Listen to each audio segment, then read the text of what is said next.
Meanwhile, I will invite Alok Kediaji from Indian Bank to join here, and Dr. Seema Saini, CEO of NL Dalmia Education Society. Prakash Patel you can continue. And I invite Virendra Jam, Managing Director of Clean Earth Energy Solutions Private Limited. Raj Gorulkar, Head Solutions Entrepreneurial Tata Tele Business Services. And I invite also Divij Taneja ji to join this panel. So friends, supporting SMEs for better business growth, role and initiatives and responsibility. So these are all the the dignitaries going to speak about their role and responsibility and especially initiatives. And I request them, looking at the first panel, trespassing the more your time.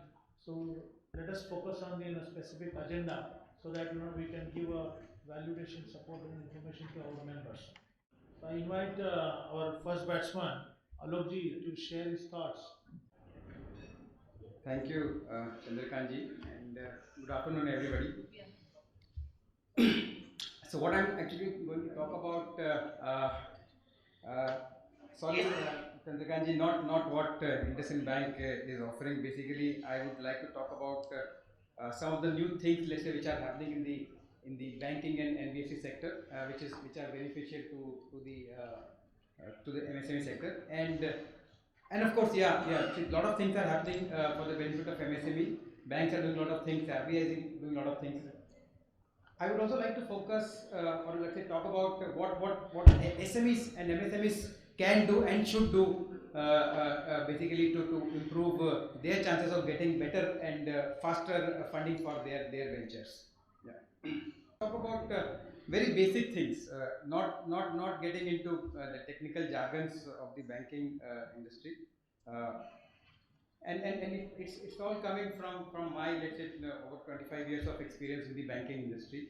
What I've seen as a banker, what I've observed as a lender, where MSMEs are, let's say, probably faulting. So, see, one of the concerns of the banks, why banks are not able to give the required funding to the MSME and SMEs is the lack of proper financials. I know, there are constraints at your end in showing the true financials, especially from the income tax perspective. But that is what it is. The better financials you show, you have a better chance of getting the required funding. You all know. Secondly, again, the turnover part of it. See, as you are aware, the working capital limits are based on the turnover and the financials of your balance that you show in your balance sheet. Okay, if you are not showing the proper turnover, you may not get the required funding, because there are, let's say, RBI guidelines as to how much you can get as per your balance sheet. So if you want proper, the banks to give you the required funding as per your turnover, you have to show that turnover. Next thing is be as much transparent with your lenders. Again, I have seen that companies, the borrowers, they do not open up with the lenders, with the factuals. Okay, it's like, when you go to a doctor, you share everything. Okay, similarly with your lawyers. Okay, same with the banks. You should go to the bankers, discuss with them all the factual things.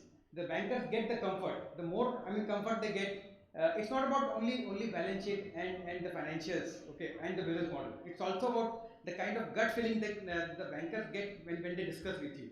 And the more transparent and open you are with the bankers, they get more comfortable, and they are able to give you solution as well as the funding as well. The other thing I found out is that many times your CFOs, I hope not many CFOs are here, but with due respect to the CFOs, they take the promoters the wrong way as far as the bank finance is concerned. Okay, not just bank finance. They also influence the borrowers or the promoters in preparing a finance or balance sheet which is not correct. Many times we have seen that the balance sheets numbers are absolutely not just lower; they are fudged also to take higher funding. Okay, that actually in the long term impact your ability to get the proper funding. So of course, the CFOs have their own, let's say, thought process. They have their own job to do, but not everything that they do is correct for your balance sheet or for your company. So don't go by what everything they say. The other thing is keep your banking track record absolutely clean. See now these days, I mean, whatever loans you have taken or you are taking, okay, whether as a company or as an individual, gets tracked by the banking system itself. Okay, so even if there's a one day delay or I mean everything is getting recorded and that record is available with every bank. So when you go to a bank and for a fresh financing, they have their entire chitta with them, which influences their decision to give you funding or not funding or the extent of funding. So keep your I mean banking track record as absolutely clean. That's become very important these days. Other thing is get credit rating done. It gives a lot of comfort to the bankers, not just the credit comfort, but also it can impact their cost of fund for your funding. Okay, if you have got a better funding, their cost goes down. Okay, so go for credit rating for the comfort purpose and for the pricing purpose. The other thing I would advise you is to I mean, take some bit of. I mean, either you can hire a banking expert or hire a banking consultant. And why I'll tell you. See, RBI has become very dynamic. I mean, they're mostly they're thinking for the benefit of borrowers like you. Okay, so they keep coming out with the newer guidelines which are beneficial for the borrowers. And now, of course, I mean your priority is the business. Okay, so you may not be knowing as to what is that they're coming out with. Okay, which are very beneficial to you. So you need, experts who can help you out. So I'll give you an example. So like last year, they came out with. I'm giving you see. Their changes are very frequent, but I'm just giving you one simple example. So for your explanation, for understand. Last year they included traders also as I mean the loans to the traders now have now become eligible for PSL, which is priority sector lending for the banks. Okay, what is happening once a loan gets eligible under PSL, the banks costs come down. Okay, and so logically, if banks' costs come down, they should pass on that benefit to the borrowers. Okay. Now, unless and until you know about this fact, you will not be able to negotiate with your bankers for this particular thing. So that is the reason I am saying. I mean, see, the changes are very frequent, and as I said, most of the time it is for the benefits of the borrowers and mostly, especially MSMEs. Please hire a consultant or a person who has banking knowledge and who is keeping a tab on what's happening regularly on the regulatory side, which can be of great benefit to you. Government again is coming out with the various schemes. Like for example, I don't know whether you are even aware. Many times I know that even the borrowers are not even aware. Like for example, interest subvention of 2% which is there, and then interest equalization scheme for exporters. Okay, and then many others. I mean, they keep coming out with such schemes, but unless and until you are aware or somebody is there to help you out, you will not be able to take advantages of things which are coming out from the regulators or from the government. Of course, these are all government initiatives.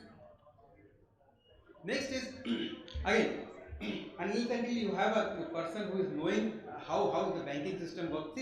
See all the banks. I mean, SBI, Union Bank, they all I mean mentioned the kind of different products they have. Banks have different kinds of products, each suiting different requirement. And now, so what is more suitable to you? What is more beneficial to you? Okay, unless and until you have some experts guiding you, you will not be able to. I mean, see, banks do not very frankly, banks do not have much time. Okay, you go to them, whatever suits them, they will give you. Okay, but what is most suitable to you? right? It can impact your efficiency, it can impact your costs. Then now, I mean, banks, you go to banks and then of course they give out the sanction letter to you.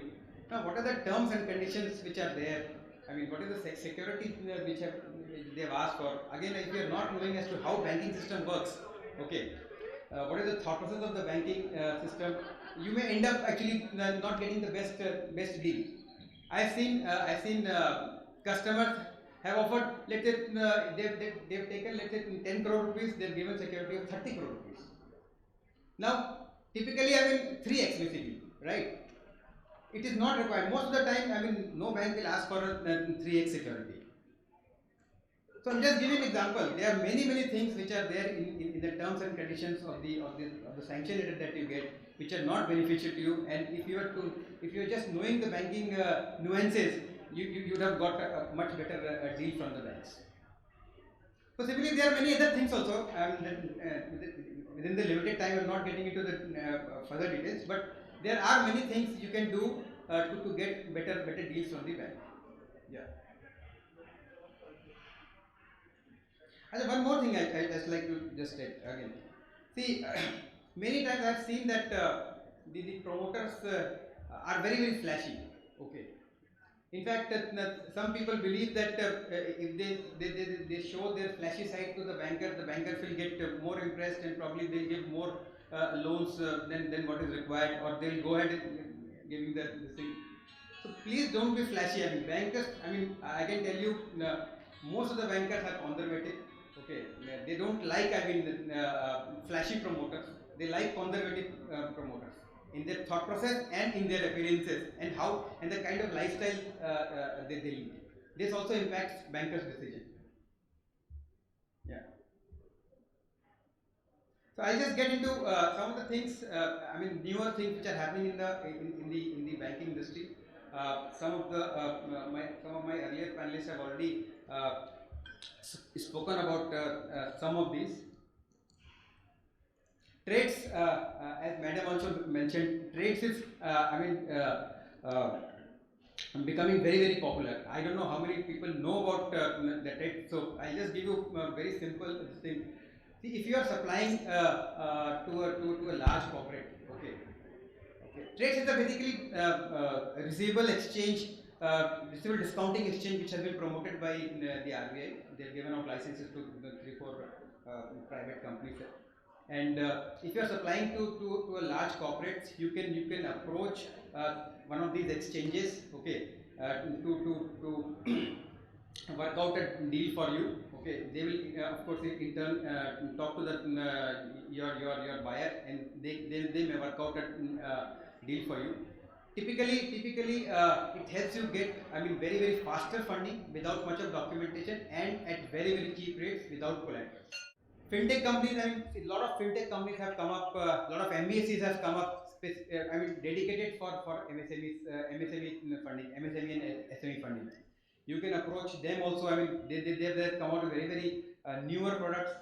My experience, probably about 25% of the clients that we deal in have embraced digitization. I mean, in the right earnest. I can tell you, if you embrace digitization, I mean, it will reduce your costs immensely. It will increase your efficiencies greatly. So please accept, I mean, whatever, I mean, digitization, I mean, products that come to you or are offered to you by the banks. It will, of course, help the banks also in giving you better services. And yes, not just, I mean, the banking services related only. I mean, even in your processes also. We have seen that the companies who have embraced digitization in their processes, okay, manufacturing and their administrative process, have reported better profitability, which of course indirectly also helps in getting better funding. So as I was mentioning about fintech companies have come up. They are offering, I mean, very innovative products for the MSME companies. If you have good model, I mean, very nice idea and all, you can also get. I mean, you just see startups are getting good funding from private equities, venture capital funds. The other thing which RBI has also come up with is something called co-lending. Uh, I will not get into the much details, but what they are doing is see I mean the constraint with the banks right now is to reach. I mean, as somebody mentioned that almost 50% of our MSME customers, or let's say businesses, are in the rural areas, wherein the banks are not able to reach. So what RBI has come out with is that is a scheme whereby NBFCs and fintech companies who have better reach, okay, they source the business for the banks, okay, wherein 80% is funded by the banks and 20% is funded by the such NBFCs and fintech companies. And while the banking portion has a lower rate, and the NBFC portion has a higher pricing rate, but net I mean overall pricing which the customer gets is very competitive. So this helps basically the BFSI industry to actually reach out to the larger number of MSME customers. New products, I mean the banking industry has also come up with new products. Some of of course there are many products, but some of which I will just talk about here. GST backed funding. So what banks have done is, based on your GST returns, GST details for let's say whatever 1 year or 2 years, they are able to give you loans without getting into your financials. The other thing which has become very popular is supply chain finance, which comes with I mean, if you're again here, if you're supplying to the larger corporates, okay, and your corporate has been able to work out an arrangement with the banks, you can get invoice financing at very cheap rates without collaterals. Typically what I see is the collateral is one of the major issues while funding for the MSMEs. This is what actually it takes care of. Credit card receivable not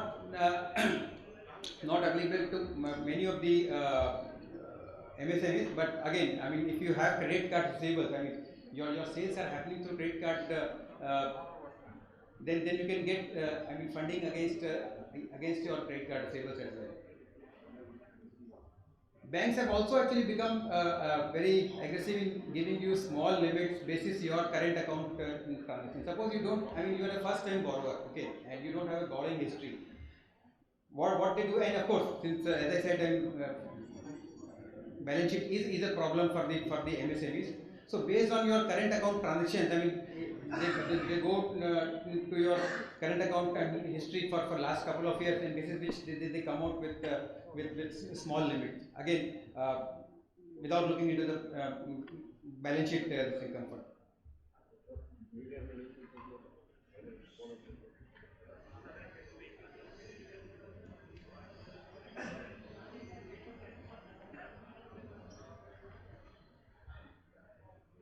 Yeah, this is what actually we've talked about GST based funding and current account based funding.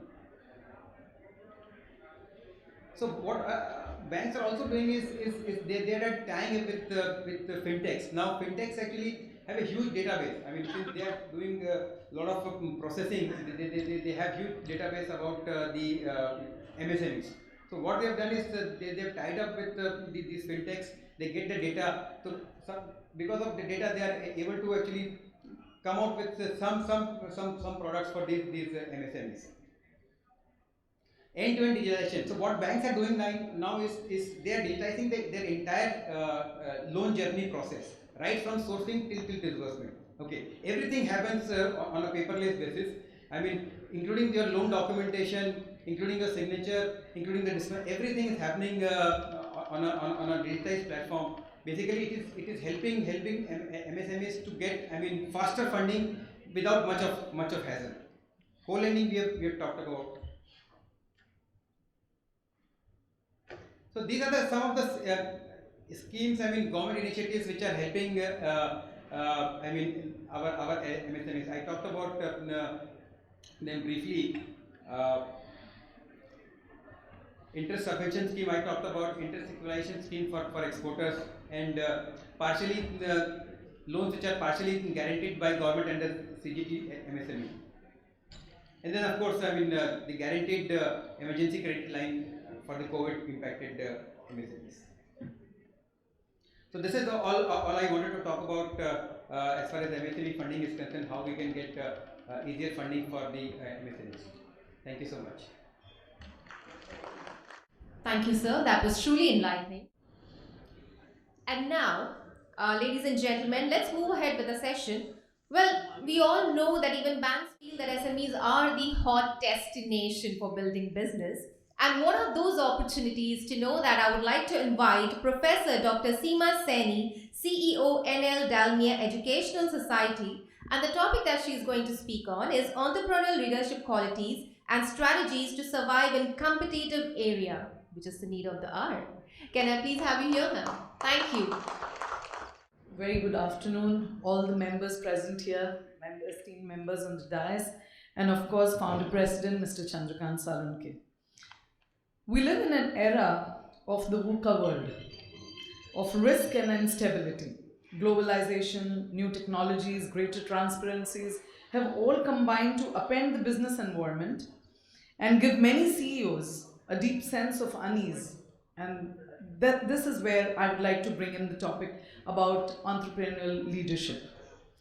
According to Alvarez and Burney, entrepreneurial leadership is a type of leadership that consists of action towards establishment of a business at the individual level, action towards following the innovations at the organizational level, and of course, actions towards benefiting from the opportunities that are distinguished at the market level. Business managers should be able to seek innovations, opportunities around them, and take some risks. Managers with these qualities have both leadership and entrepreneurial characteristics. At this point, the concept of entrepreneurial leadership emerges. It's a mindset that emphasizes leadership through strategic management of risk, dynamic, and changing environments and systems. Environmental leaders, entrepreneurial leaders look for new opportunities and ways to innovate as individuals and as a team. It refers to managers who can take risks, seize opportunities, pursue innovation, and be innovative, producing, interchanging, and strategic improvements and processes. It automatically requires the ability to adapt and move quickly when opportunities present itself. I believe an entrepreneur is a natural optimist, and that is why he is an entrepreneur. But it needs to be balanced with some degree of realism. We don't have to present this to you. You are aware of what you've been doing. You've been able to do it only because you possess these basic traits and characteristics. But at times, sharpening the axe definitely helps. A revisit or a relook at what we need to do to help improvise our systems and processes, to reflect within ourselves, definitely reaps huge dividends. So we cannot at any point of time negate or undermine the skills of communication that are required. The gaps that occur in the process happens most of the time because there is a lack of communication or smooth process of communication is not followed. So the leader has to be able to articulate their ideas and plans to achieve the common goals. A shared vision, a shared purpose has to be brought out to the fore, and that is done by more and more communication. In fact, communication can never be enough. And at times we tend to discount that. We assume our team knows. We assume that our people know what we are doing and how they have to get going with things. But again, we cannot emphasize enough the need of this communication, flow of communication that is required. This avoids ambiguities, generalizations, and is also able to avoid conflicts and misunderstandings that arise due to poor communication. A successful entrepreneurial leader has a clear vision. He knows exactly where he wants to go and how to get there. And they communicate the vision to the team and work with them to make the vision a reality. To be supportive, an entrepreneurial leader realizes the importance of initiative and reactiveness, and they go out of the way to provide all the support that the team needs to achieve their goals. The leader usually does not punish employees when they take a calculated risks which misfires. Rather, in fact, these are all opportunities that can be used to improve and do better. I would, at the same point of time, would like to say that if that confidence is there in your employee, that yes, I can take that little bit of risk, you automatically realize more innovation comes through, and that is the time when the bond or the connectedness, that human connect that is required as an organization grows, also increases. It definitely leads to better and more improved processes that come in. Focus groups are always helpful. Self-belief. The leader has tremendous belief in themselves and the confidence gained from the years of experimenting, at times failing and then learning, but they are aware of their strengths and weaknesses and they demonstrate their skills without any kind of hesitation. Of course, you are very well assured, but at the same time, sometimes we probably start having second thoughts. We need to remind ourselves of our past journey and look forward to the journey that we go ahead as well. So I'm sure your interaction with people in around that time, where you show your shared success, where you show your involvement, gets you the desired results. The team or organization succeeds at something, the leader does not hog the limelight and take all the credit. The employees also want that bit of motivation. I don't want to sermonize here, but since my topic was on entrepreneurial leadership and the traits or the qualities that are required to survive a competitive workspace, that's when I just thought that there's no harm in reiterating or reflecting back on the traits or qualities that you need. Sometimes in all of that hustle bustle of doing the work and achieving targets and getting results and contributing so positively to the economy, we tend to at times pat the back of our employees or give them a motivational word. The need for credit is there in all the people who are working, and probably here we have to be a little mindful of how we share the successes, because of course it's you're the entrepreneur, you're the owner of your business, you know what you have done, and it naturally, whatever your team does, they do it for you. So it's very natural that the entrepreneur sort of at times tends to ignore or neglect the contribution of the team. So just a motivational word, a small recognition goes a long way in them helping your the team helping you to take your organization further. So you'll not find an entrepreneurial leader cooped up in an office. Leaders like to spend times among employees, walk around factories or departments, interact with everyone and see them doing their job. This leader will usually take some time out to informally chat with employees and understand their work and personal challenges. Patience, of course, is a very, very important quality that each one of you must possess or do have, I believe, and that is why you are where you are. Because patience, not just in terms of waiting for results, but patience in terms of the time that you have to devote, patience in terms of the effort, the money that you invest, all of that has to be incorporated in your processes that you adopt or for taking your organization further on. Create an atmosphere which is conducive to growth with a deep understanding of importance of other people's contribution to organizational success.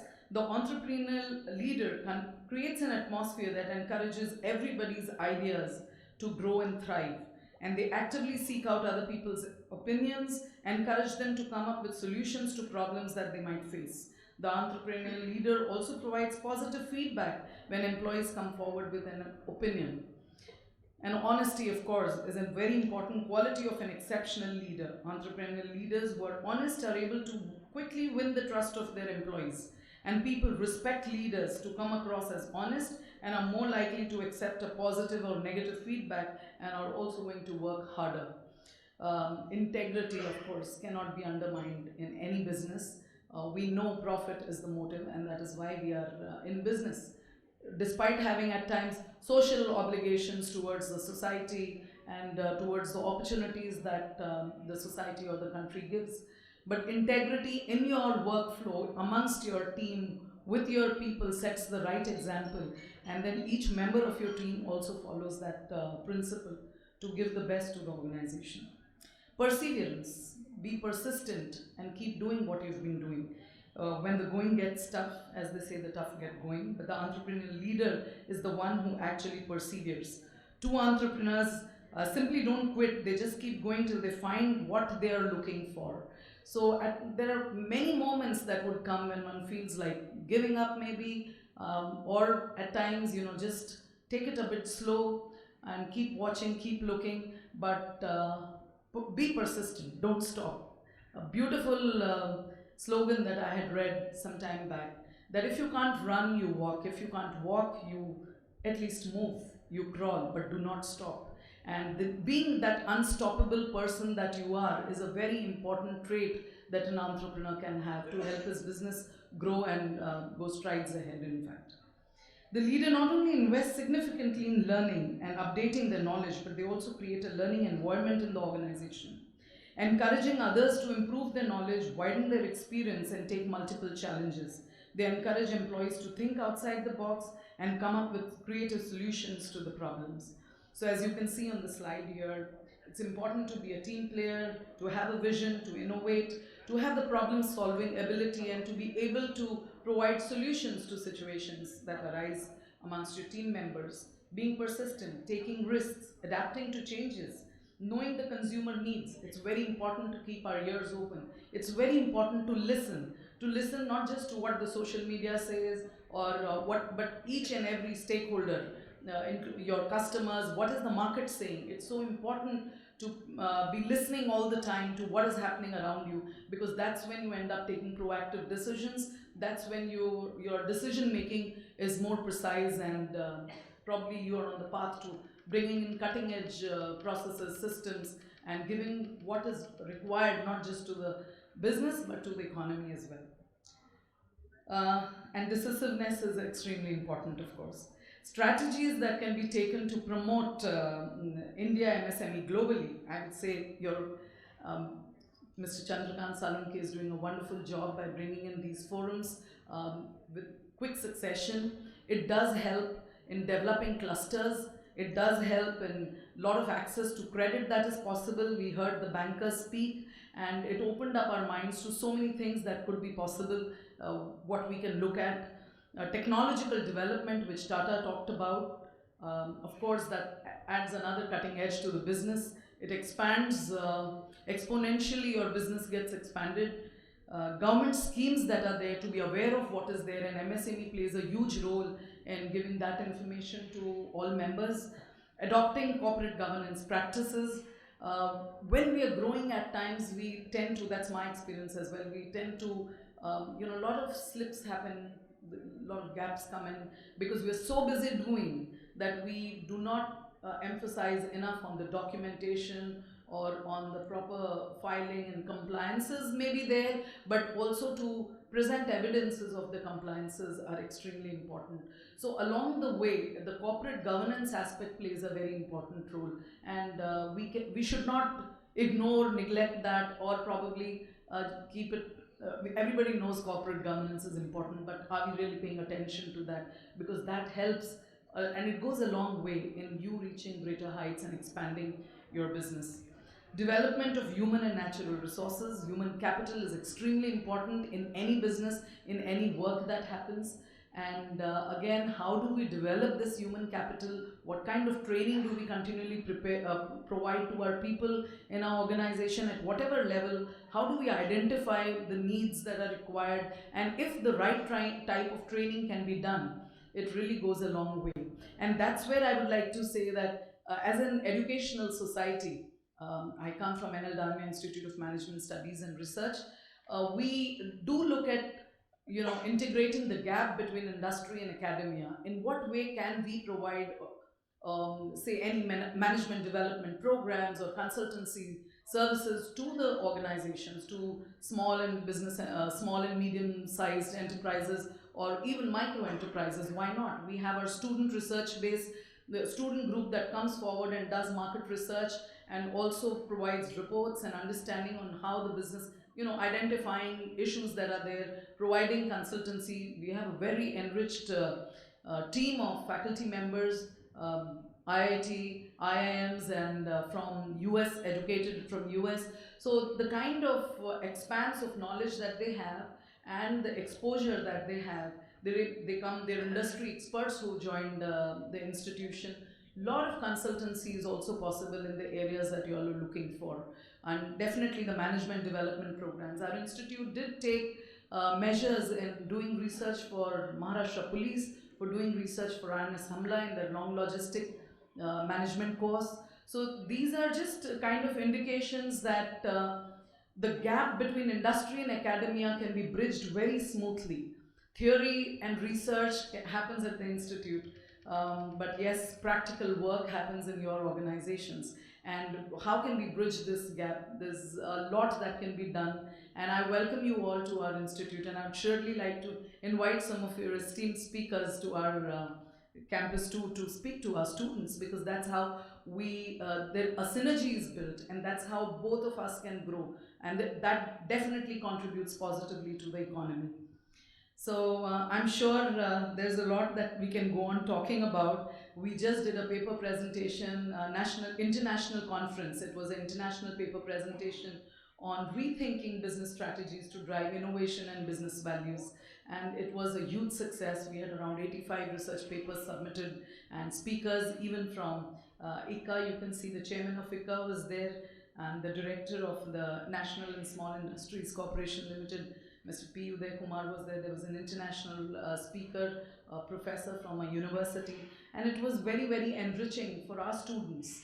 And this is where I feel we just need to take a little pause and understand in what way can every aspect of our economy come together so that each one help, like I said, it's a synergetic approach that we could adopt for our organizations to grow.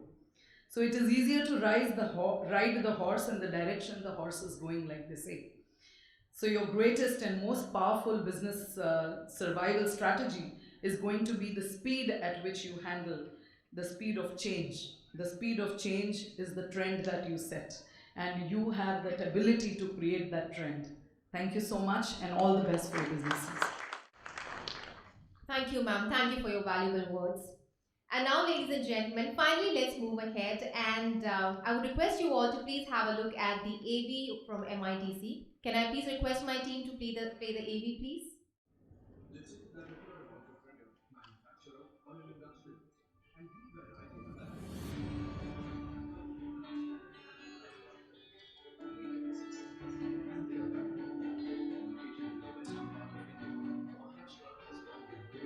Industrial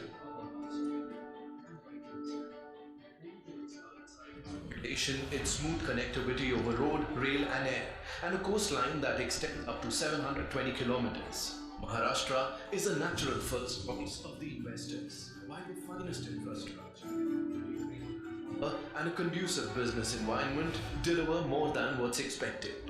Maharashtra has led the country's industrial ecosystem by continuing to attract the largest diverse investments and for engineering, automobiles, auto components, chemicals, drugs, pharmaceuticals, textiles, information technology or biotechnology.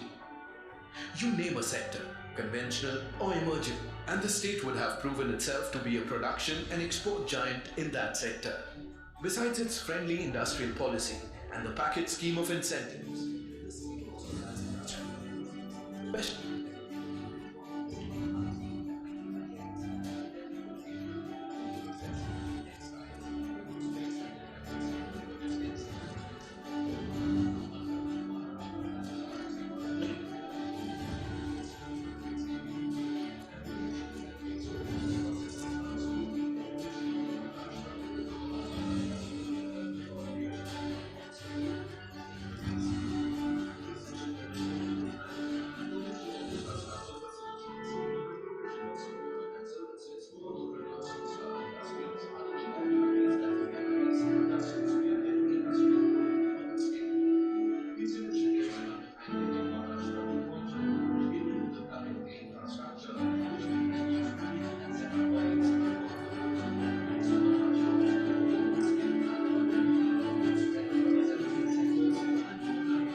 Mangaon, textile clusters in Amravati, Malegaon and Navapur, defense and aerospace cluster in Pune, Nashik and Nagpur. These stories of success are written all over Maharashtra, a land of opportunities to grow and expand your business with maximum ease and comfort. And it's only possible because the state of Maharashtra believes in development, in progress, and keeps itself and its people ready for the future. Magnetic Maharashtra. It's made for business. Thank you, MIDC, for this wonderful AD. And now, ladies and gentlemen, it's time to move ahead and call our esteemed dignitary. For that, I would like to request Mr. Divij Taneja, Managing Director, Empizar Logistic Private Limited, to please come on dais. Empizar represents a techno-logistic entity combining the best of both worlds of logistics and technology. So, ladies and gentlemen, I would like to invite Mr. Divij Taneja. And a humble request to all our esteemed dignitaries. I would request you all to please keep your speech a little shorter because we would be having a question and answer session at the end. Thank you, sir. Good afternoon, ladies and gentlemen. Being the first one when the speech is supposed to be short does put some pressure on me, so I'll try my best. Before I start, a note of thanks to Salunke sir, team members of the Indian SME, and the distinguished dignitaries. Also, a note of gratitude for the opportunity to speak at this forum. I have roughly 20 slides, maybe less than a minute a slide, and we should be done, I guess, in about 10 minutes. But today, as Empezar, we practically exist in every part of logistics, be it warehousing, trucking, and all other value-added services. And that keeps our feet and wheels firmly on the ground. The technology business, though, allows us to dream a little and maybe a little bit glimpse of the future as well. We see a future that is hyper-connected. I'm talking about in terms of technology for logistics, maybe through neural networks, seamlessly connecting your factories to trucks, to warehouses, to ports, and maybe then to ships. We see scenarios where smart trucks speak to smart tolls and maybe onto apps on your phone connected to your import and export departments, enabling deliveries in plus minus 60 minutes. We see a paperless future that may no longer see trucks parked on the side of the road, awaiting documentation, waiting for instructions or approval. Just imagine all the savings if all of these things are in sync. This is the starting point of the role in technology in logistics. Now we are entering an era of global manufacturing, where freight plays a very, very important role in keeping India's edge to compete globally. Our logistics and supply chain costs, well, it's a number, it's maybe on the vicinity of $400 billion. But what's interesting is 14% of this is your logistics cost, vis-a-vis 9% or 8% of the established countries. So in a land that has probably the most economical labor cost, if our logistics cost was at par, can you imagine the advantages that would unlock? I think those advantages would come primarily through technology. Now, the much hyped national logistics policy is already in the final stages of its release. They should unlock the potential of technology and logistics in India, and we should see digitalization and automation bring this 14% probably close to 8%. Personally, we have spent a lot of time shaping, molding, giving our inputs to these forums, and hopefully these forums will take the inputs very, very seriously. But our inputs basically talk about data exchange. We're talking about APIs. We're looking at hackathons with ULIP and seeing how data can move from your factories onto government platforms and vice versa. The ask is very simple: lower cost, absence of disruptions, speed of deliveries, and error-free delivery shipments.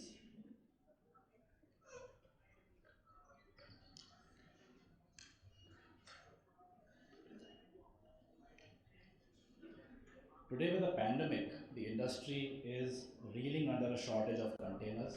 You're seeing less space on ships. You're seeing your freights go up, and the supply chains are beginning to collapse. A very small example of how we've used data over the last couple of months.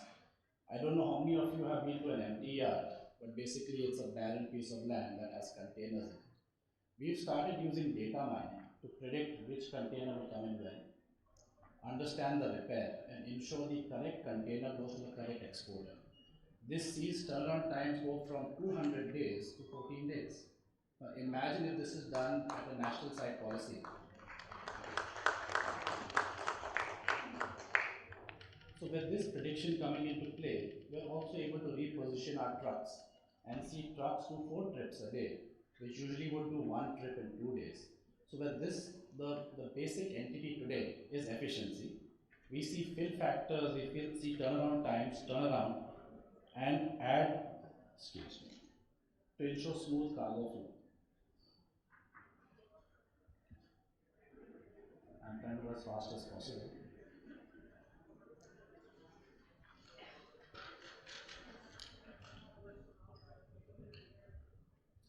So imagine what we did with, let's say, 2 years of data. Now, as an industry, as we move forward, with 15 years, 20 years worth of data, imagine the manufacturing costs.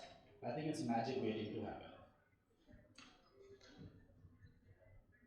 With so much processing power, if Rip Van Winkle was to wake up today, after 20 years, he would wake up to find both Pryder's and Moore's law to be holding absolutely true.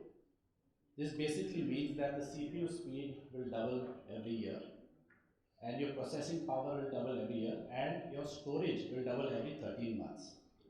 With the exponential change that is coming into play, I think logistics and tech in logistics will be compared to what we look at on a chessboard.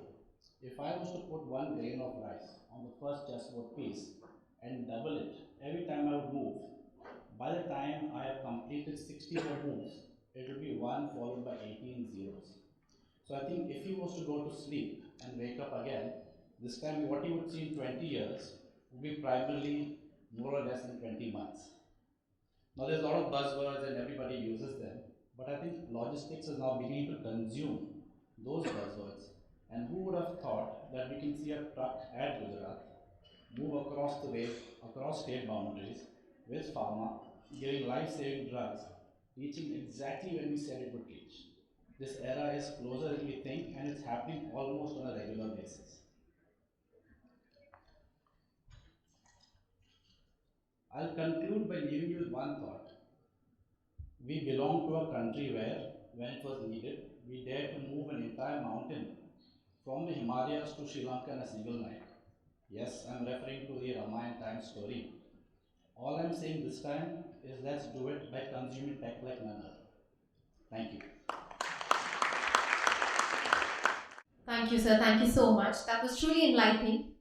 And now, ladies and gentlemen, I would like to invite Mr. Prakash Patel, Managing Director, Bhumi World Industrial Park. And the topic that he's going to speak on is ready-made industrial premises, advantages and benefits to SMEs. Over to you, sir. Thank you, ladies and gentlemen. Thank you, Chandrakant for giving us the opportunity to speak about the Ready Plug in Play Industrial Park.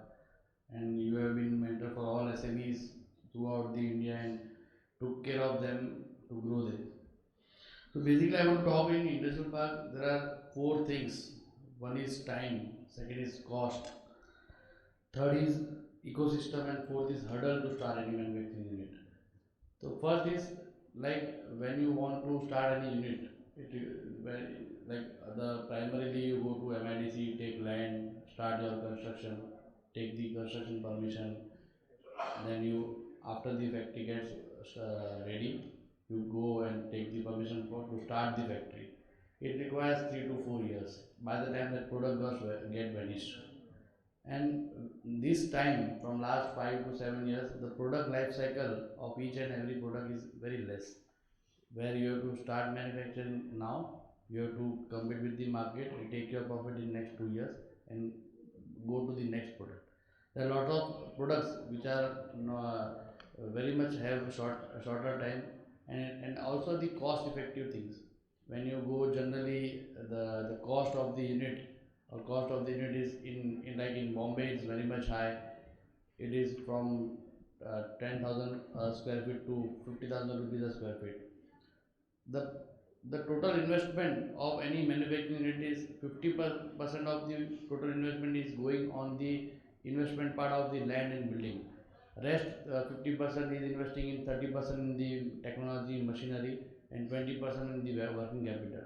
That 50% investment which is going into land and building, it should go only below 15%. And from last 13 years, we are making plug-and-play industrial park, where we are giving the space in before 2000 rupees a square feet, which is below the 15% of the total investment what he is incurring into starting up of any unit. There are lots of small scale industry who requires ecosystem. Small scale industry doesn't produce everything in their manufacturing unit. If I give you example of printing industry, somebody is making paper, somebody is making the ink, somebody is making the plates for the printing, somebody is doing the binding, somebody is doing the corrugated box. This is how the product gets complete and delivered to the end user. Where same like in plastic, somebody is into molding, somebody is into wrapping of the stickers, somebody is making the cap of the bottle, where how the product gets complete. So it requires the ecosystem, which is now the logistic cost is getting very much high. So the product, if you want to complete it, it should be in your same vicinity where you are producing. So if you go take some part or some raw materials from other city, or it will create a more cost where you can't compete with the China or Chinese market. As Mr. Like Dr. Simaji told for the startups, I want to. There are a lot of startups creating right now from last 3-4 years, but all are into technological thing. All are making apps, all are making websites, all are making. But nobody is going towards the manufacturing setup because they are thinking this is very much capital intensive thing where we will not be able to like start any unit which is in their mind. So I want to share that in our industrial park there are a lot of startup came and we gave them the unit to start, and they successfully did the first round, and now they are into very much big large thing like the Soul Store. It's a very small startup which was not having any capital, he was not having any funding from bank, because to start up there are lots of bank are not ready to fund them because they don't have the property to mortgage, they don't have the background to manufacturing the thing from the family business. So how they are not able to do that. This man started and making the ready-made garments, and he reached in next 5 years 80 crores of turnover rupees only making ready-made garments, only selling to the e-commerce platforms. So I think so bankers and should encourage the startup, the colleges should encourage the startup to go to manufacturing unit and to produce lots of things. They are having good brain now, startups. They can utilize and they can make India the biggest industrial hub for whole the world.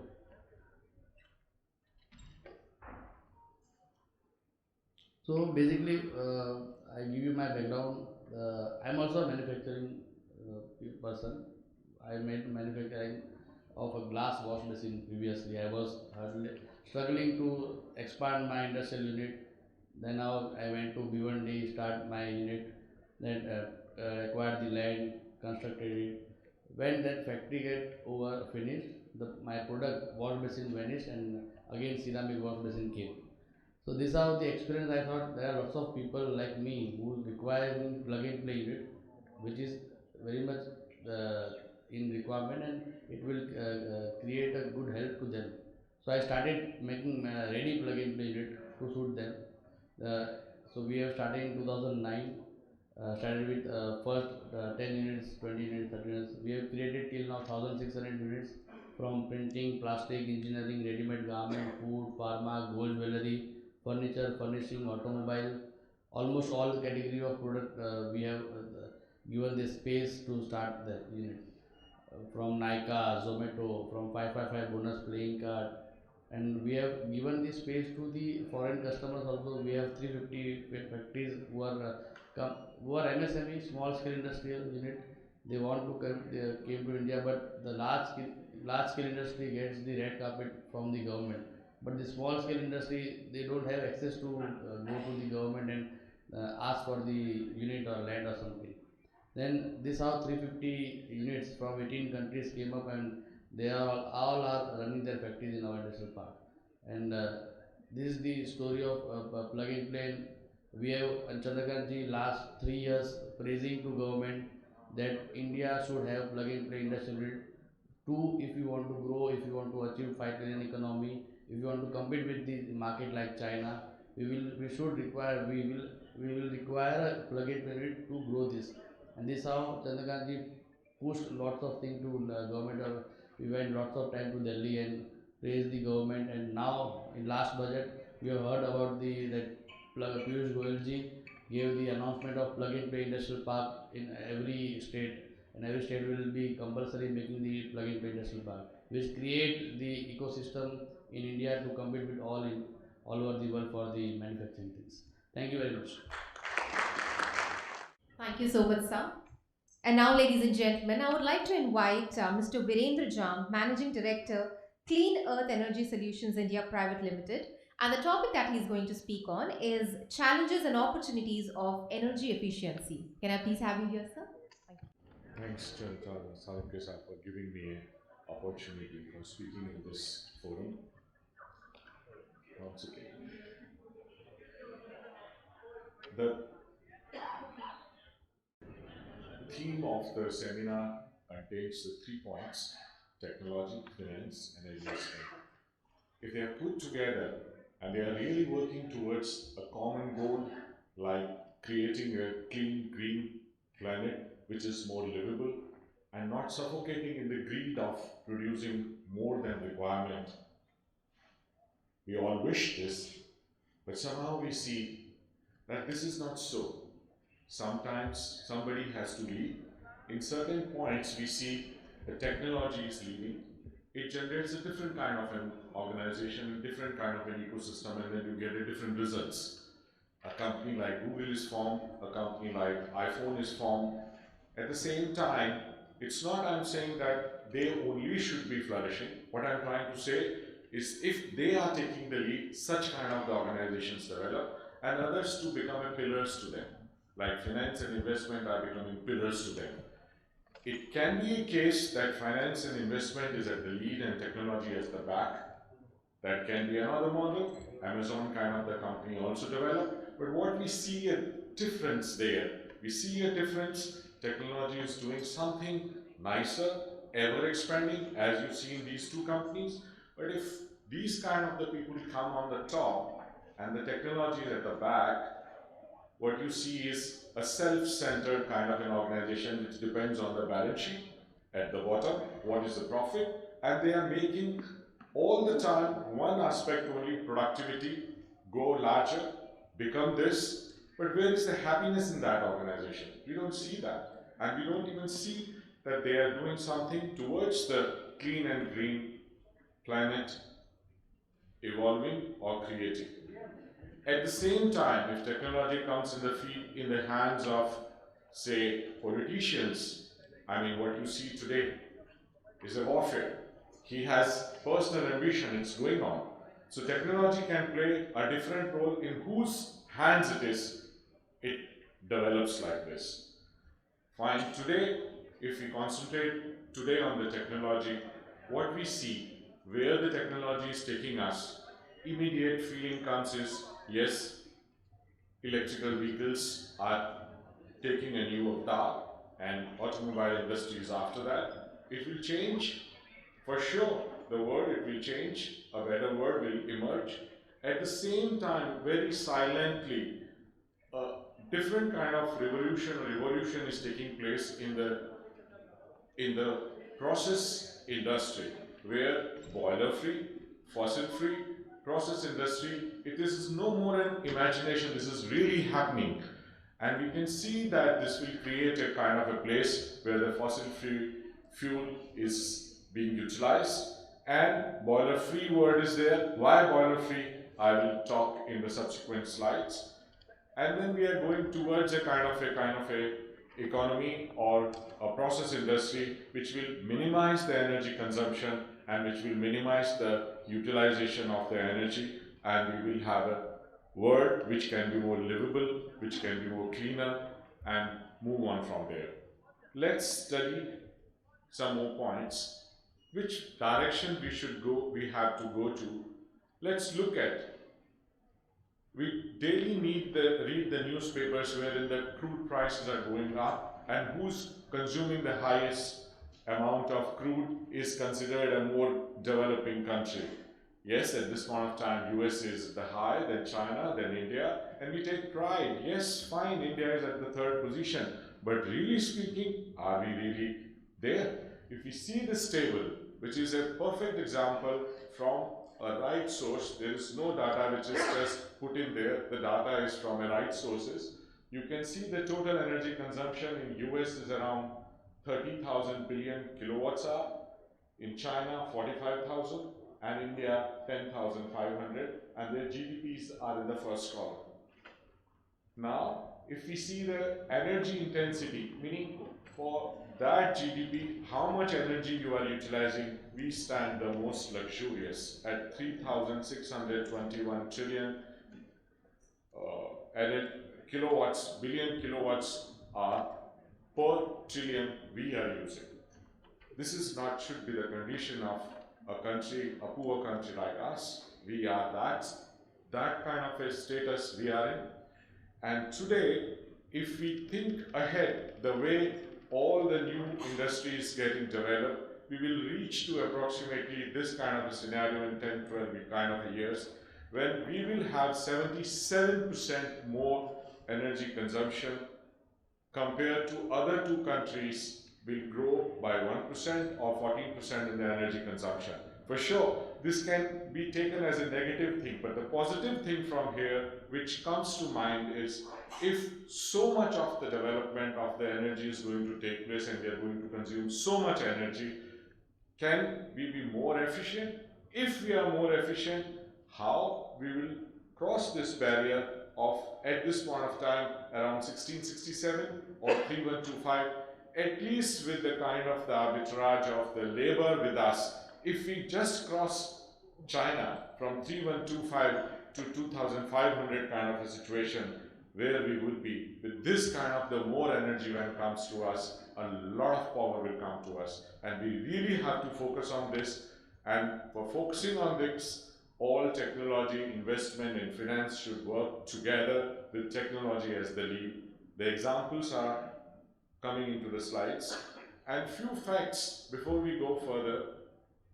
A fact is the cost of capex available to the businessman today in India is 10%, whereas in Europe and US it goes to around 2 to 2.5%. What are we doing? We are guzzling more energy. We are having the input cost of the capital to do any kind of a project much higher. And this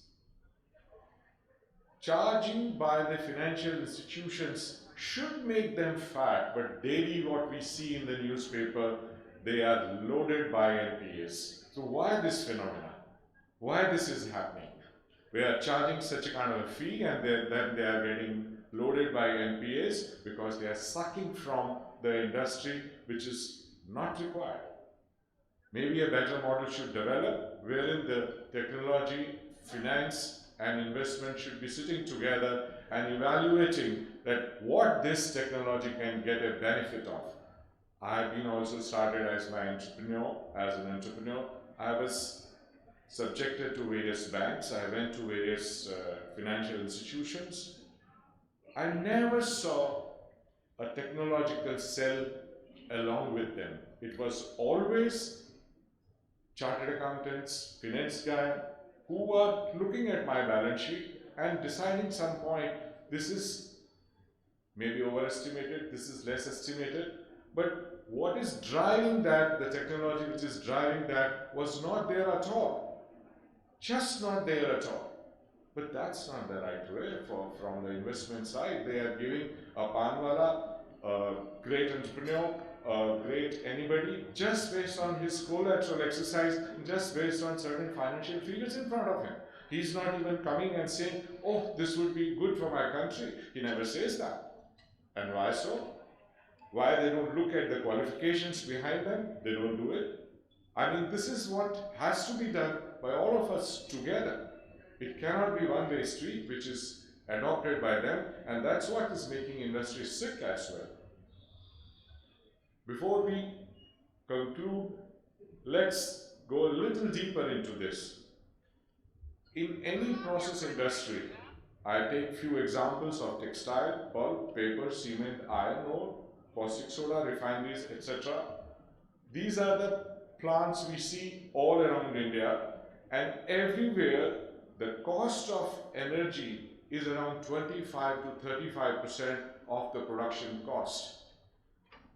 My banker never asked me how much energy you will consume out of this, which will generate more profit to you out of this. He never asked. That should be a reason. That should be a kind of, I am putting if a industry in a different manner where I will be saving on this. He's not aware. He doesn't want to talk about this. He just wants figures, figures, and figures, and productivity, how large plant, nothing else. He doesn't evaluate. In the chemical process companies, the biggest consumption of this energy is through steam. And where this steam is utilized, there are certain places where this steam is utilized. Can we lower it? Should be an investor's thought. If we lower it, we lower the energy cost, we lower the overall cost, we become more competitive, we do not need such kind of the energy as 3625 I showed to you, we don't need it. We should be at 1667 of USA, who are also guzzling a lot of energy in their automobiles. You know, they are the most spendthrift people. Even then they are at 1667. How much we can go to? We can maybe go to 1200. That should be the aim. And that aim has to be tackled together by the technology, finance and investment. And I think we should work in that direction. A few examples, I'll give it to you. In the energy consumption, I mean, this is a little bit getting into a kind of technology. I will not get into a larger aspect of that, just to show you an evaporator, if it's in an equipment utilized in, say for an example, in a sugar industry. He is using it for extracting the juice out of the cane, and then he is boiling it, and taking it to the stage where the sugar crystals start forming. So this is the kind of the industry, is a sugar industry. Similar example can be for the iron ore, where he picks up certain kind of the ore from the earth, mixes it with some kind of a solvent, and then again that solvent, whatever kind of the element he wants to take out of that ore is solved inside that solvent, and then they start evaporating, and that is done by steam, and then they reach to the final conclusion. Say for an example, bauxite is taken, then he will take an aluminum out of it, but he would be doing evaporation. Evaporation is nothing but a kind of a pressure cooker in which you are doing it. And then just one point keep in your mind, when you are doing it, the cooker on top has a kind of a wall where from certain vapor is emitted. That's a loss. That's emitting is the loss. That is a kind of a vapor. It would be utilized in further slides, so just keep that much in mind. In this whole scenario, whatever kind of the equipments are getting manufactured today are being working at 63% or 60% of the thermal energy conversion from the fuel burnt to the final product you got in terms of the evaporation. This all can be reduced to 25%.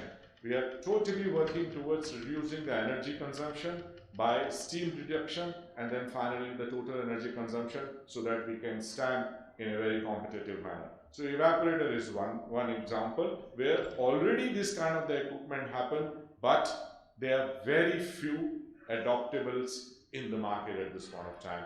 But revolution is really happening, and certain companies who are utilizing it, keeping as a secret, because if they do not keep it secret, others will know, and then his competitive advantage will go down. But this evolution is taking place, and these kind of things are coming in.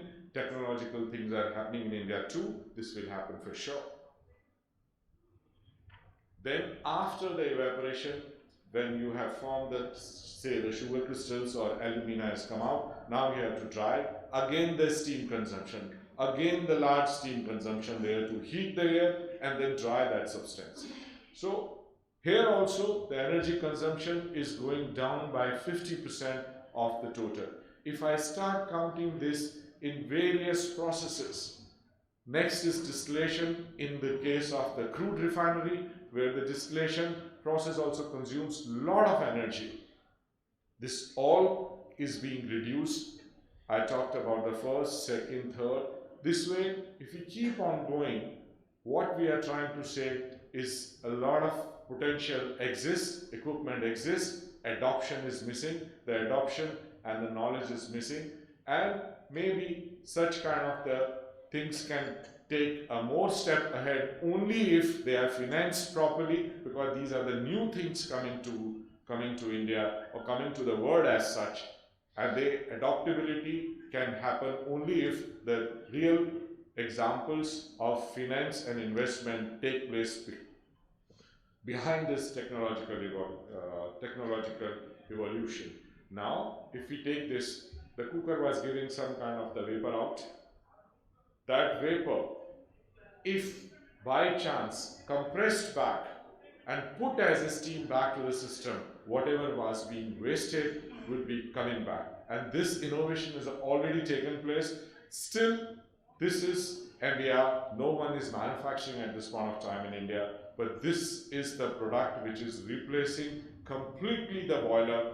No more boiler, no more steam. And this exhaust steam, wherever it comes from, not only from that source itself, wherever it comes from, this compressor generates it to higher degree of the steam and then brings it to your system. And this kind of the things when are taking place, we can definitely see.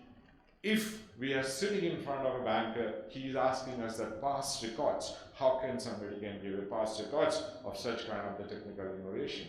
And these innovations are to be taken and seen in a different perspective, which the sell in any kind of a finance or any kind of investment company, they should have with them a more technologically oriented sales who can recognize this and see this kind of things are happening around. But in India, so far, I also have been to various kind of the places, but no, support for these kind of the ideas don't come. They consider it risky, which is not the case, and they will see it how these kind of things are going to revolutionize, and they will be left behind. The technology will move on its own. It is moving. They are generating money out of this because this is giving the benefits to the society. So they have to be little bit more aggressive or knowledgeable in their approach. Similar kind of the things are there more in this kind of an equipment as well. Again, not the conventional technology, the new technology, which gives a kind of a payback period of 6 months and utilized inside the refineries, where they are saving approximately around 350 crores approximately in just one refinery, one kind of an equipment every year. What more benefit somebody wants to see and have? But these kind of things have to be adopted. Innovation has to be respected. Technology has to come in the driver's seat of the driving the economy. The finance and investment should be the pillars to them, and they should recognize that. So overall, all these things can happen, but in the industry also, the energy management has to play a significant role. The top management at the top head also should be conscious about that, and it should be percolated down to the process engineer or maintenance guy as well. He should be concerned about how much energy I am using, and I have to report about this energy consumption figure as well. Maybe it can start from an audit process and successfully led it through the management. So energy management has to be a kind of a factor in every industry altogether. And our mission, which is the mission to have a planet which is green, which is clean, and which is livable, only if the CO2 emission, carbon dioxide emissions are curtailed by proper utilization of the energy available in the hand, I mean, the fossil fuel, as much we are burning, we are giving a lot of carbon dioxide, and this is not just the development, it is deteriorating the environment as well. We have to come out of that and go further. While we want to go further, there are the various kind of the barriers come. The economic barrier. The owner of the company always thinks that less capex means my payback period would be faster because he's pressurized by the bankers or by the investment companies or the finance companies. Less capex, he has less capex available because the kind of the collaterals and all these kind of things what they ask, which is not feasible, and then you reach to this kind of a thing that he starts with a compressed manner and payback period is less if the capex is less, even though he can have a kind of the equipment which would be having a higher capex but would be recovering it faster. Recognition of that is not there. So this is an economic barrier. Definitely India has enough money to roll. We know about this, but it is not being sensibly utilized. Behavioral barrier is also there. Within the company, there are the individuals who wants to remain in their own world and they express kind of inertia to get into these kind of the fields. That's also to be broken by the top owner of the company. Organizational barrier is that it should be flowing from top to bottom and there should not be any kind of a hitch there. If all these things happen, the conclusion is that we can reduce the total energy consumption by 40%. So whatever we are producing, we can still generate more trillion of GDP, maybe 30% more if we consume this much less energy, and all things exist, but the whole ecosystem has to work together in that direction. So much so that if we start reducing this and we put the plants close to the agricultural lands, plants need the vegetables and all these things they need, the trees need a kind of the carbon dioxide to come up. At the same time, the emitters are plants who are putting the plants together next to the agricultural land. It will be developed into a different kind of a all over environment as well as the ecosystem. Today we see different. This is an area of agriculture, that is an area of MIDC or GIDC separate. This is no more linked together. It has to be coming together. It has to be coming maybe the next to the sea, where the sea is the sump and you dump your energy there and don't produce or take the energy from the outside world. This also can happen.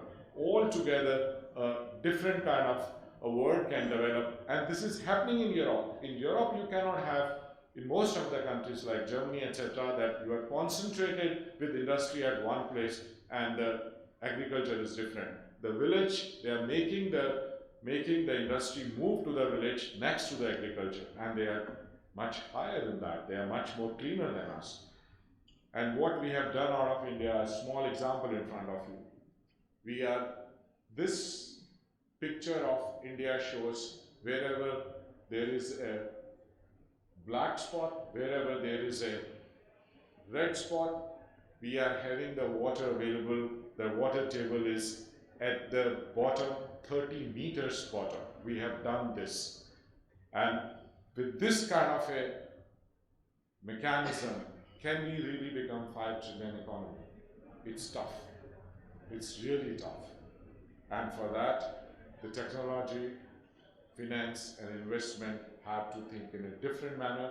They do not have to be self-centered to think about each company's balance sheet at the bottom. They have to think that the overall balance sheet is of this Mother Earth, whether we are taking or digging out of the earth only that much which is sufficient for all of us, and that should be sufficient, really called sufficient.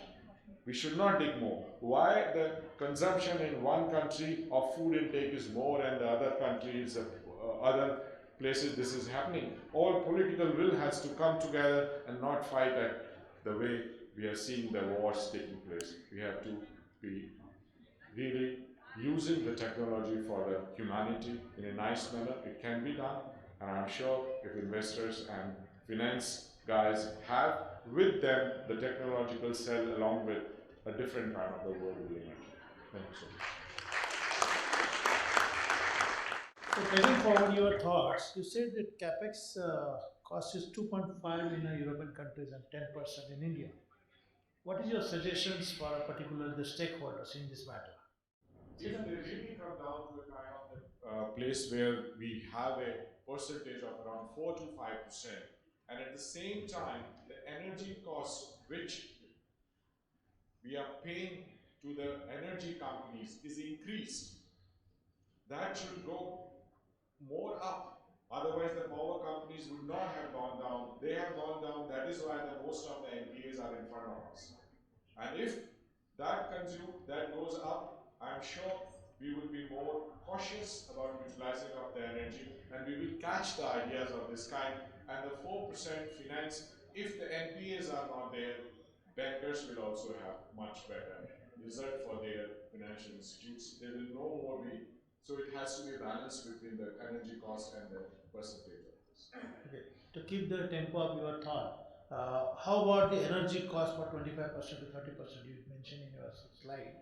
How we can reduce? Because mostly the energy efficiency, the bureau is trying to put more efforts for the SME sector also and the large corporate.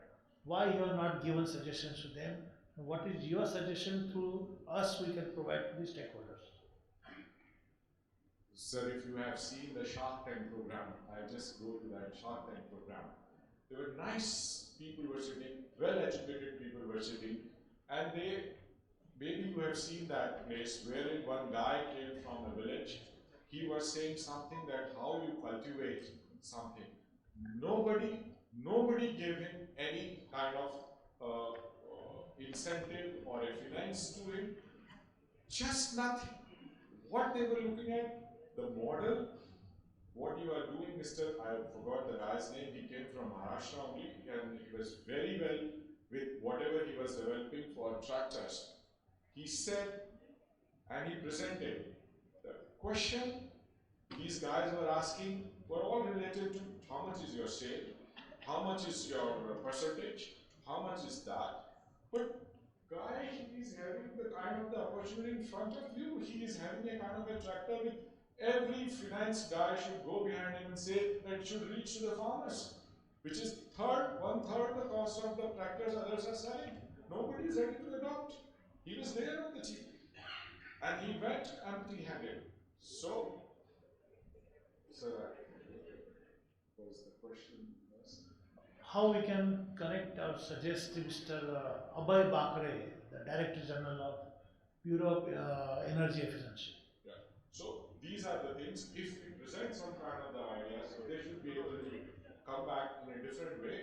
It's open source is the only thing. What they were worried about, all the Shark Tanks were worried about, that his technology, what he's presenting here and the idea he's presenting, it can be copied by anybody. Since it can be copied, so this is not a good idea to invest the money in this guy, because if I invest in this guy, somebody else will copy and it will come forth. Meaning you are really killing it. The same thing we have to say to the Energy Efficiency Bureau, that if we are presenting it somebody, and if certain audits are done of the companies who are having the less energy consumption, then please call them, ask them why, and give them the incentives if they are using this kind of the technology. And then you are having, say for example, if textile industry, 10 textile industry are there, one is doing the energy consumption of around 10%, he should be incentivized for sure.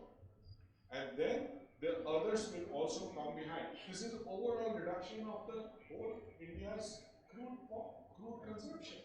Okay. It will lead to that. An energy efficiency bureau should look at it. But Yes. energy audits are needed for that. I know they do it, but they are done in a politically way. They are not done in a sophisticated manner of real technology. We will focus on this matter. We will be separately discussing this. To take keep continue discussion on the technology, I would like to now hear from the Raj Borulkar, the head of solutions for engineering enterprise of Tata Tele Business Services. Are you witnessing dynamic changes in customer behavior lately, especially during the pandemic, for the SME sector or enterprising segments? What is your thoughts on this? Yeah, answer is yes. Okay, we deal with around 30,000 logos, and any given time 18,000 billing we do every year. What buzzword I have seen here is a plug and play, plug and play, cost optimization, and tag, way to go. So there are four, whatever Sir Kapil has shown you, 46 offerings, okay, which I am going to tell you that how they are adapting it in few seconds. There are only four things. One is that SME wants to connect, okay, they want to host their services. Third is that they want to put it on cloud, and last, they want to optimize the cost. So all these 46 solutions are there, and people are approaching us. During the pandemic, it was actually, I can't say it's a boom, but we have grown to the good level because SME only, and we only deal with SME. SME approached us, they said, connectivity, I want hosted. They didn't want to put in capitals because office were closed. So we are the people, we went there and given them a connectivity on hosted platforms. We are given them cloud solutions, like Kapil mentioned about, we deal in three, data, voice and video. So all these things are, SME has actually helped us to give a solution. We don't sell products, we sell solutions. So hence, the SME has already approached us, and there is a dynamic change. They feel that technology is not a cost now. They feel technology is an investment. Okay, thank you. Mr. Taneja ji, as a you are in logistics, and according to logistics, you should be on time. So perfectly on time, you finish your presentation. So I appreciate that first. Second thing, what is your unique ideas, particularly for SME sector? Because most of the time, the SME entrepreneurs send message to their buyer or connect to their customers that my material is on the way, it's coming on the way, it's coming. So the point is, they put a lot of efforts for the manufacturing on time, but sometimes there is a lot of issues.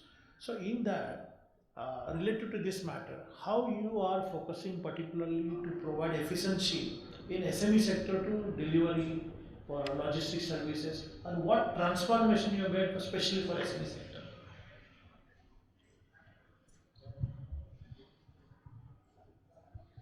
So as far as some commodities are concerned, let's say you look at waste paper, you look at timber, the logistics cost is actually 30% of your commodity in those cases. So while we looked at GDP and the fancier numbers and the number came down to 14, it actually is slightly higher. So there are some commodities where the logistics costs are more sensitive. Where can we add value? And very interestingly, if you look at the distance between a factory and a port, usually it is 60 to 100 kilometers, but it takes 2 days. Sometimes they get stuck because the documentation is not in place. Sometimes the truck driver is not being honest. Sometimes the depot person is not being honest. So what we do is we track every single step.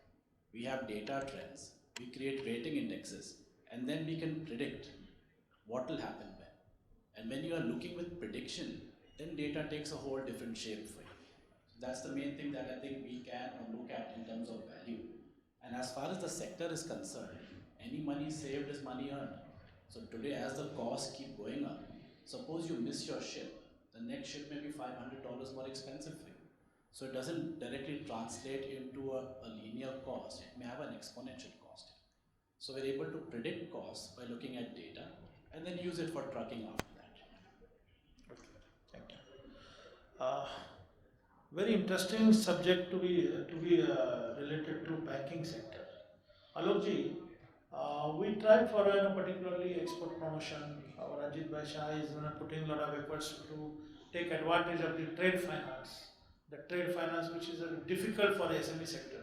What is your observation where the SME is stuck in, or what value addition you can give as a investment bank for a particularly SME perspective? With respect to the trade finance? Yeah. So, okay. See this, we talked about this receivable discounting. It's a kind of a trade finance only, okay. And if you see, one of the biggest problems for MSME is that, of course, the funding, and funding problem is because of the, again, the major reason is that their money is stuck with the corporates. Okay, because the corporates are in a stronger position to negotiate and squeeze, and hence they are able to squeeze higher credit days from the MSMEs. So trades is of course one of the enablers. Overall, if you see, invoice discounting is becoming very popular, and most of the banks and NBFCs, I mean, and the newer age fintechs, they have come out with, I mean, primarily invoice discounting products. Okay, and this come I mean, without collaterals under supply chain financing, with lesser collaterals otherwise. Okay, so I think as, as I mentioned during my presentation also, I mean, you should approach the banks and NBFCs and fintechs for invoice-based financing. That itself will solve a lot of your problem as far as trade finance is concerned. Okay, thank you. Dr. Simaji, you have presented a very unique concept that, developing, creating, improving the capabilities of the entrepreneurs, particularly leadership qualities. Now look at in the last 2 years in the pandemic, so many entrepreneurs face a lot of problem. And when they talk about, particular their issues were during the family meetings, and they said, I face a lot of problem for selling, marketing, producing, or finding a new buyers or suppliers or manufacturer, and most importantly, funding. So how you are going to generate new entrepreneurship through your college, through your institute, particularly for the making to accomplish the project, a dream project of Honorable Prime Minister to make India as a manufacturing hub. So, as you rightly put, when we talk of entrepreneurial abilities or capabilities, one main thing that comes across is the ability to notice opportunities even in challenges. And adversities do create opportunity for improving what is there and strengthening yourself. People who have a knack to notice this, observe this, and ride on that are true entrepreneurs. And they make the most of that situation. One example comes to mind, which we had heard that a particular person went in to do some research on footwear. He was from footwear company. I think I heard this story about Bata. And he went to Africa and he said, oh, there is no opportunity there. People don't wear footwear. And because there's so much of poverty.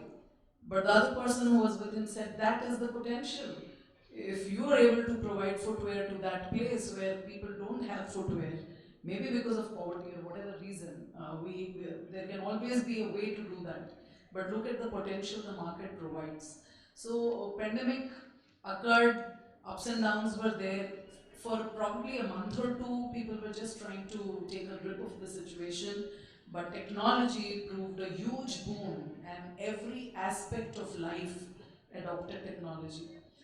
The way it happened in teaching, we were so quick to adapt and immediately adopt the technology, which was earlier just a tool of teaching, became a medium. And so it happened in every field. So I believe that as an entrepreneur, one has to seize opportunities that are available. It could be in a social setting, it could be in an economic setting, it could be in a business setting. There are many opportunities in challenges.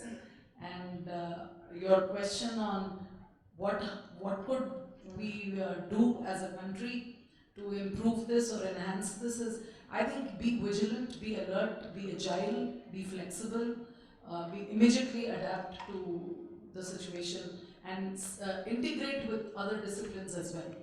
Having an interdisciplinary approach helps. We sometimes tend to look at just our business, but there are so many other businesses or enterprises that can be combined with your enterprise to take you forward. Okay. Thank you. You know that mostly entrepreneurs can be created through either job experience, second from education, accidental, and mostly the group or friend circle can come together. In 1985, 86, I know that few of groups sitting together in the evening having a drinks, and they said, let's start business. You put 10 lakhs, I'll put 10 lakhs, we'll do something, and they started business. Now it is difficult. We have to go for a company secretary, we have to go to the charter accountant, we have to go for a agreement, we have to understand the mindset, we have to understand the background of the person. I missed It's that. difficult. Can I add to what you were asking me now? I missed that part. As an educational institution, we have incubation cells, which promotes entrepreneurship. So having business simulation games, having cohorts of students who can assist even micro businesses along with their work, identify what are the strengths, what are the weaknesses, what can be done. That kind of synergy can be established with an educational institution. So we're working on things like that, and of course, most of the good institutions would look at having an entrepreneur cell or an incubation cell, and where even, it depends, of course, our trustees or our patrons are very strong on that. Be able to provide plug and play to your students who are doing startups. So we have our legal department, we have our company secretary or the chartered accountant. Their services can be made available to them. Of course, their ideas are seen by the panel and what can be strengthened, what needs to be given the support.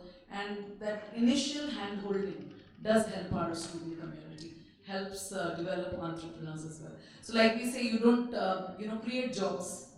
Don't just seek a job, though most of the students look for placement opportunities to be picked up by good companies and get good packages. But we always try to motivate them to be creators of jobs. Thank you.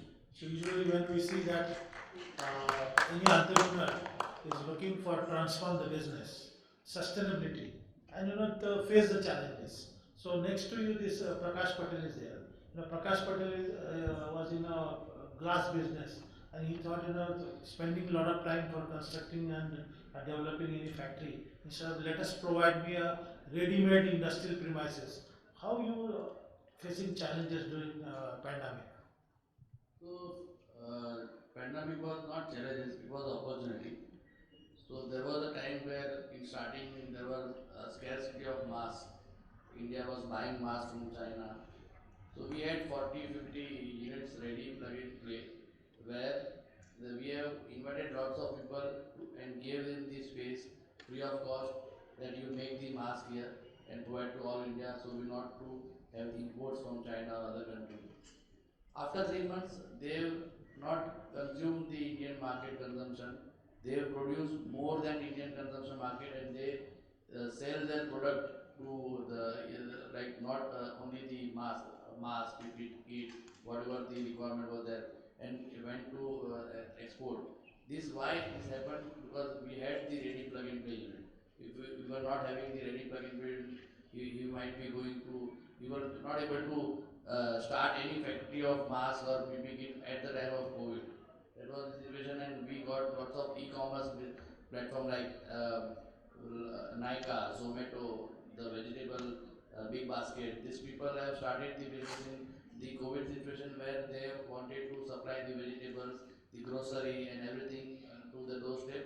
They require the warehouse space and they require the industrial space. We gave them the space. Okay. So you understand that through challenges you can find out opportunities. So this is the main quality of the entrepreneur. Yeah. So more like from last 15 years I'm doing this. I got like more sale in the COVID thing only before So I'm coming back to Raj Boralkoji. What's your views on the unified business communication and how you are evolving with the challenging time? Yeah, unified communication was there with us for last 5 years. But we have noticed that for last 2-3 years, it is picked up. Again, three things: one is data, voice, and video. People approached us. If people approached us saying that we want to do a business, we want to talk to customer, we want to talk to partners, we want to talk to employees. So we have tied up with Zoom and they tied up with the we are gold partner for Microsoft for various products. We tied up with them. We are a data player. We have 1,25,000 kilometer fiber across country. We are voice people. Okay, we are a voice, and we have a video through this Zoom and this one. So we combine all these things and we have given the most important. Okay, so this was the advantage we have given, and trust me, normally our people would have contacted around 2,000 people a month. It was double to we started talking to customers more times through a unified communication, and we call it omni-channel. Plus, we have developed our equipment or developed our hosted services where we have given soft phones on a laptop. You do not have to actually literally pick up your mobile and talk to somebody. You can actually unified communication solution. You can also connect with the customer on his number wherever he is. The work from home is gone now. Work from anywhere. WFA has come up. Okay, so WFA we now also and now slowly it will become a hybrid. So unified communication is the ideal thing which is come up wherein data, voice, and video we can have on WFA. So that was Okay, thank you. When Dr. Saini was talking about an entrepreneurial journey, particularly to creating entrepreneurship, mostly entrepreneurs face a problem when they didn't get a loan from bank. But now the banks are coming ahead with a collateral-free loan. If you want to start a business, if you want to start a service business, manufacturing, trading, any other. So, giving a confidence to new entrepreneurship, DGM Mr. Vermaji from the SBI, what is your thoughts on that? That tool, and now another platform is available for availing that loan, that is known as PSB Online and CLP. Any entrepreneur can apply online through an online platform. It will be approved online if all the documents are submitted. Only process we do after that is just to go through the papers, see whether as a banker we need to see whether the public money is coming back or not, what is the profitability ratio, and that after that it is sanctioned. There is no question of collateral for that, and that is good for any new unit being set up. Okay, thank you. Virendraji, how technology is redefining the manufacturing sector? What are the key technologies disrupting the manufacturing sector, and how has it impacted the businesses? Difficult question for you. Needs time to think about this. This is a very difficult. Okay, how you can prepare, how you can suggest the SMEs for to face the challenges during Industry 4.0? Industry 4.0. Fourth Industrial Revolution. artificial intelligence, digitalization, but these are the words at this point of time sounding. Whatever is required behind that, the kind of the talent required behind that, who will handle it, is not there. So first of all, to reach to that kind of a talent is required to be developed, who can really put it into the effect, and those kind of the courses have to be adopted in the education institutes who will develop such kind of the people. So first of all is the development of the people, then we should think about all these things into implementation. Most of the talent is exported. I mean, whoever is running the Googles and these kind of the companies, they pick up. Who remains behind is still not to that kind of the readiness, who can really visualize and put it into the effect. For that, we need a more development of the grassroots level till up the people. Okay, thank you. The final question is to Raj. How significant is a digital transformation for the SME segment? In your view, what can help them accelerate their digital journey? In pandemic or other pandemic also? Yeah, so digitization, you say is the word actually. Let me demystify it. Before going to digitalization, we have changed ourselves. If you see the logo, do big, we have adopted a binary, 0 and 1. That is the first step towards getting into digitalization. We in SME, they don't bother about what is the digitalization, how to do it. They just want to save a cost and they want to focus on their business.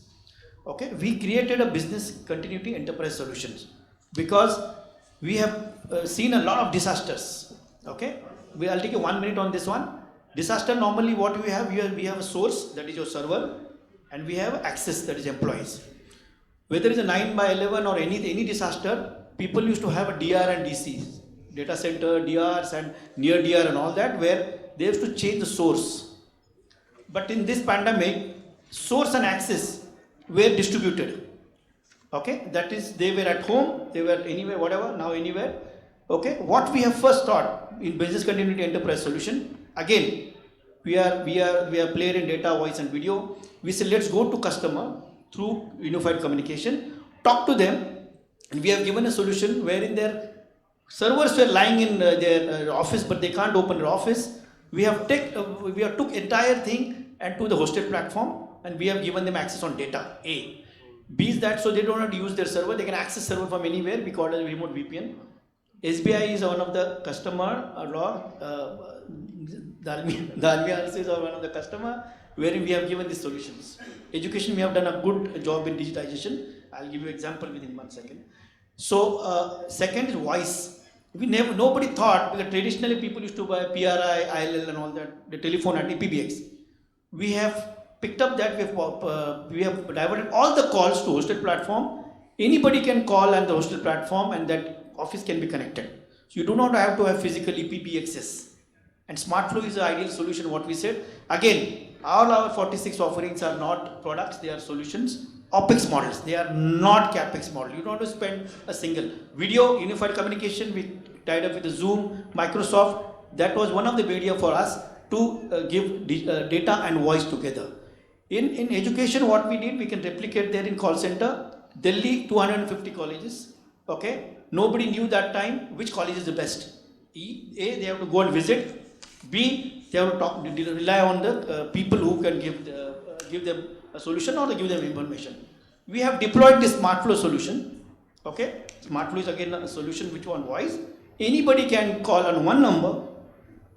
From this number, he has to put only PIN code. Automatically, the call is passed to the respective college, and he will give, okay, fine, so and so, assume in Mumbai 40078, suppose it is around central. Okay, I will only give a colleges of those, and immediately somebody consult an NGO. This is actually run by NGO, and they can call up and say, okay, fine, the so and so college is the best. Recently, all our SmartFlow solution, UP, your election is handled right now currently on a SmartFlow solution. Why I'm giving you the vast this one, it is why related to SME. But SME, we can create a hosted share model on voice, data and video. You don't have to spend money, you have to OPEX. No CAPEX, you invest your CAPEX in your business, leave OPEX to us, and we will give you monthly charges and we will make you comfortable on data, voice and this is the digitization what you want. Okay, thank you. Let's give a big hand because during pandemic, before pandemic, we supposed to meet personal, one-to-one meeting, and now even the pandemic is going to over. We prefer that let us have a Zoom meeting, let us have WebEx meeting. So thank you very much for a special platform provided to all our SMEs and industries and especially entrepreneurs. Let us give a big hand to the Tata Telebusiness Services, MIDC, Union Bank of India, Bhumi World, FedEx, and other supporters for this making conference very successful. And I'm sure that all of you must be hungry. So we will take a break after 5 minutes. But before that, we will play one video. My friend from the USA is supposed to come, but he's stuck up in Riyadh, Saudi Arabia. So he has sent video, but before video, let us give felicitate all the dignitaries on the dais. I give privilege to our Prakash Patel ji. He is a vice president of my chamber. So Prakash ji, first, ladies first, Dr. Saini.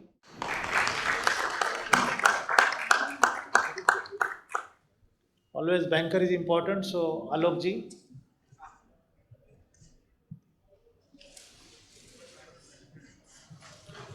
And of course, any entrepreneur will not deliver his product without logistic company. So Mr. Taneja.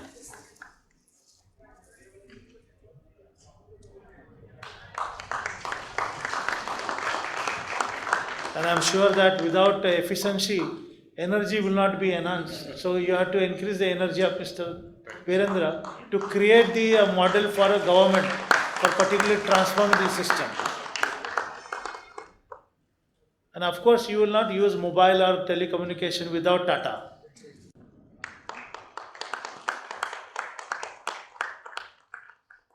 So thank you very much.